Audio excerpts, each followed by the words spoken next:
श्री साईनाथांनी दुःखी लोकांना बरे केले आहे. ते असताना त्यांनी नेहमीच गरिबांची सेवा केली आहे. शिर्डीतील त्यांच्या काळात ते स्वतः भुकेल्यांना व जनावरांना अन्न शिजवून खाऊ घालायचे. साईंच्या या संस्कारासोबतच श्री साईबाबा संस्थान ट्रस्टने 2009 मध्ये शिर्डीत सिद्ध श्री साई प्रसादालय बांधले. हे प्रसादालय सर्वांना मोफत भोजन देण्याच्या साईच्या तत्वाचा उपदेश करते आणि आशियातील सर्वात मोठे प्रसादालय आहे. त्यासोबत राष्ट्रीय व आंतरराष्ट्रीय पुरस्कार पटकावलेला आहे.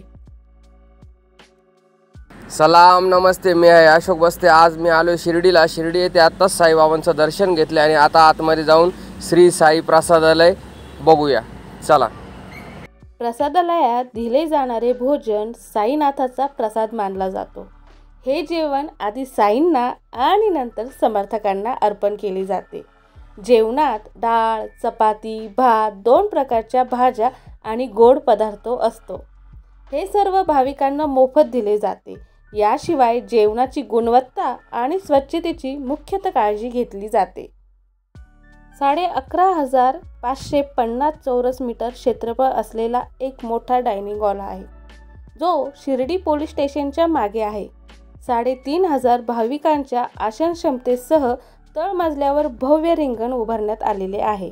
तसेच पहिल्या मजल्यावर प्रत्येकी 1,000 आसन सुविधा असलेले 2 स्वतंत्र हॉल बांधलेले आहे. या स्वयंपाकघरातून 60,000हून अधिक अनुयायांना नियमितपणे मोफत भोजन दिले जाते. तर रामनवमी, नववर्ष, दसरा, गुरुपौर्णिमा या सणांमध्ये ही संख्या कधीकधी 85,000 ते 1,00,000पर्यंत जाते. इतके सारे भाविक या ठिकाणी येतात. आणि हो, मोठ्या श्रद्धेने आणि भक्तिभावाने साईबाबांच्या भक्तांसाठी ही मेजवानी पार पाडण्यासाठी लाखो रुपये खर्च केले जातात, जे जगभरातून त्यांच्या दिव्य भूमीचे दर्शन घेण्यासाठी येतात. प्रसादालयात स्वयंपाक करण्याची उत्तम सुविधा आहे. LPG गॅस प्रकल्पाला 20 टन थर्मल फ्लुइड हीटिंग सिस्टीमच्या क्षमतेचे निर्देश दिले जातात, ज्याचा वापर प्रसाद लाडू बनविण्यासाठी केला जातो. त्यामुळे 30% गॅसची बचत होते. भाविकांना पिण्याच्या शुद्ध पाण्याची व्यवस्थेसाठी 2,500 लिटर तास क्षमतेचा RO प्लांट कार्यान्वित करण्यात आलेला आहे. डिश वॉशिंगसाठी 2 इम्पॉर्टंट डिश वॉशिंग मशीन वापरल्या जातात. भाजीपाला कापण्यासाठी 2 आयात मशीन वापरल्या जातात. आणि माहिती तुम्हाला, तांदूळ, भाजीपाला, शेंगा धुण्यासाठी 3 इम्पॉर्टंट मशीन वापरले जातात. या प्रसादालयात 3 डायनिंग हॉल आहेत. तळमजल्यावर मोठा हॉल आहे. एका वेळी 4,500 भाविकांच्या बसण्याची क्षमता आहे. भक्ताला हॉलमध्ये प्रवेश करण्यासाठी काउंटरवरून तिकीट घ्यावे लागते. तिकीट विनामूल्य आहे. तर पहिल्या मजल्यावर प्रत्येकी 1,000 आसन क्षमतेचे 2 मोठे हॉल आहेत. या 2 हॉलमध्ये डायनिंग टेबल असून जेवणाचे पैसे येथे दिले जातात.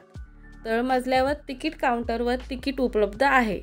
सध्या या हॉलसाठी 50 रुपये व्यक्ती शुल्क आकारले जाते. त्यासोबत पीठ दळण्यासाठी ऑनलाईन गिरणी युनिट वापरले जाते.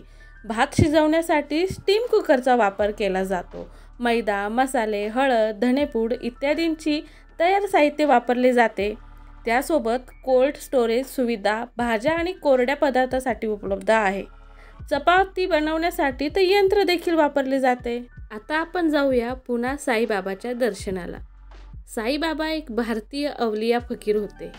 अहमदनगर जिल्ह्यातील राहता तालुक्यातील शिर्डी या गावात त्यांचे वास्तव्य असल्यामुळे त्यांना शिर्डीचे साईबाबा म्हणून ओळखले जाते. येथूनच बाबांनी सर्वांना श्रद्धा आणि सबुरी हा महामंत्र दिला. शिर्डीस आल्यावर प्राप्त होणारी मनशांती व मिळणारा आत्मविश्वास यामुळे शिर्डी हे भारतासह जगभरातील लाखो भाविकांचे श्रद्धास्थान बनले आहे.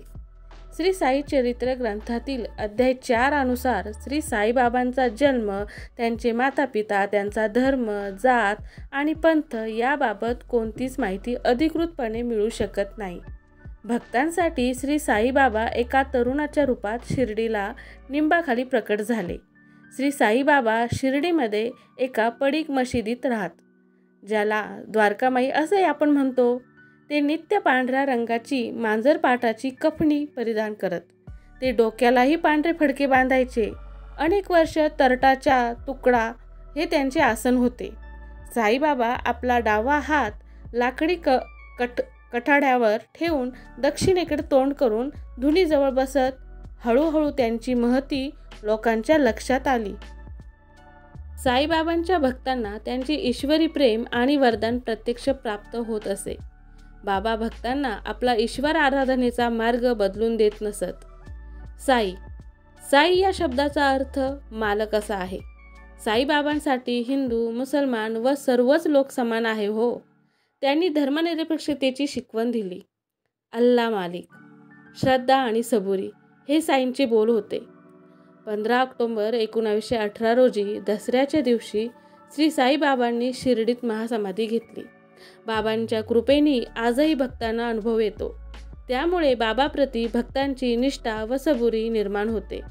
बाबांचे दरबारी आलेल्या भक्तांच्या सर्व व्यवहारी अपेक्षा, मनोकामना बाबांपर्यंत निश्चित पोचतात व ते त्या पूर्णही करतात.